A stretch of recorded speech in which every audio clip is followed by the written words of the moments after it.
Alors, je vais vous faire voyager dans les voix intemporelles, en fait, des grandes voix du Moyen-Orient, donc des femmes divas, l'âge d'or de la chanson arabe.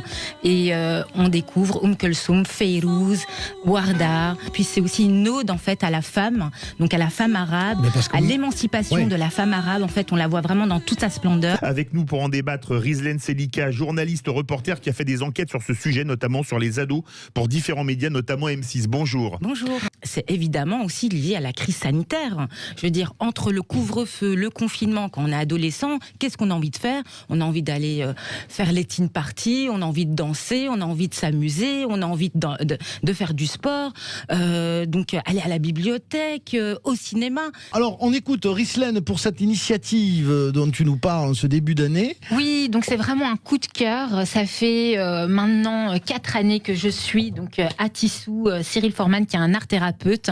Et là, c'est le 3e, les chœurs alliés avec des enfants. C'est une chorale d'enfants atteints d'autisme et de trisomie et surtout de joie de vivre. Gainsbourg l'Éternel, l'auteur-compositeur, le cinéaste, le père, le king du sample, nous fait voyager dans les Caraïbes, à la Mecque, donc du reggae. Il y a certaines personnes qui disent même que c'est le père du reggae français. Gainsbourg, c'est l'un des premiers à avoir fait un album de world music. Musique du monde, on peut penser à l'afrobeat, on peut penser à l'afrofusion, on peut penser aussi donc à la bossa nova, au tropicalisme, à tellement de choses en fait qui nous font rêver, qui nous font voyager. Aujourd'hui, on est aussi en France et dans cette France, il y a une diversité, on a un carrefour et donc il y a énormément d'artistes que j'ai la joie de découvrir à chaque fois et c'est pour ça que j'aimerais partager ce moment super du quiz. Le mec, il va venir le quiz, le mec, il tease. Ça vient.